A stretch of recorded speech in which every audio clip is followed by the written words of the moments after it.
روز عیسی در یک جای دعا می کرد. وقتی که دعایش را تمام کرد، یکی از شاگردانش به او گفت: خواجه، یحیی به شاگردانش دعا کردن را یاد داده بود. تو نیز به ما دعا کردن را یاد ده. عیسی به آنها گفت: وقتی که دعا می کنید چنین گویید: ای پدر، نام تو مقدس باد. بگذار پادشاهی تو بیاید. رزق و روزی امروزه امان را به ما بده و گناه های ما را ببخش، چنان که ما آنهایی را که به ما بدی می کنند می بخشیم، و ما را به آزمایش دچار نکن. بعد از آن گفت: فرض می کنیم که یکی از شما دوستی دارید و نیمی شب به خانه او رفته می گویید: ای دوست، به من 3 تا نان قرض ده، چون یکی از دوستانم که در سفر بود به خانه ام آمده است و من چیزی ندارم که پیش او گذارم. ولی او از درون خانه چنین جواب می دهد: مرا تشویش نده، در خانه ام بسته است و من و بچه هایم الکی در جایگاه خوابیده ایم. حالا نمی توانم خسته به تو نان دهم.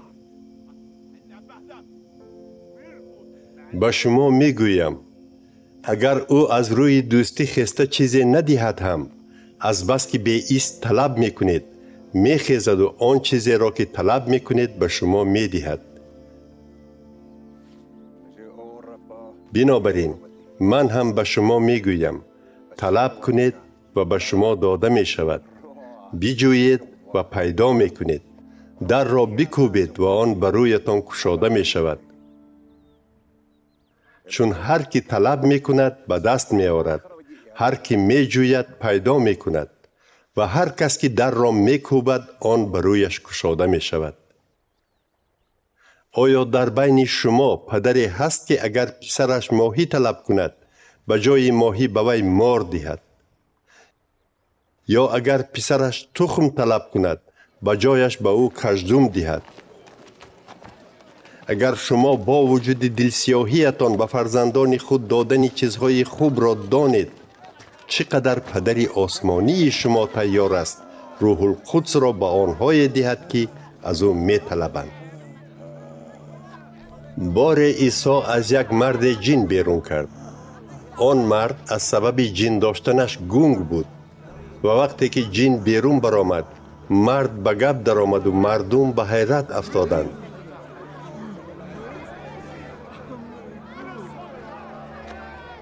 بعضی آدمان چنین می گفتند: عیسی جنها را با قدرت بعلزبول که سردار جنها است بیرون می کند. دیگران باشند او را سنجیدنی شده طلب می کردند که از جانب خدا علامت نشان دهد. ولی عیسی که از فکرهای آنها با خبر بود گفت: هر دولتی که در داخل خود از هم جدا شده جنگ می کند به زودی بر هم می خورد، و هر خانواده‌ای که در بین اعضایانش جدایی می افتد ویران می گردد. اگر شیطان در خود به 2 قسم جدا شود، مگر حکمرانی او دوام یافته می تواند؟ شما می گویید که من جنها را به واسطه بعلزبول بیرون می کنم.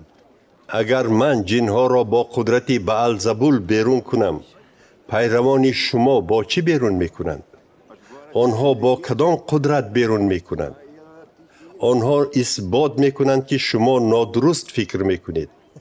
اما اگر من با قوه خدا جنها را بیرون می کرده باشم، از این بر می آید که پادشاهی خدا الکی به شما آمده است. وقتی که شخص پرزور و مسلح قصرش را پاسبانی می کند، به چیز و چاره او ضرری نمی رسد.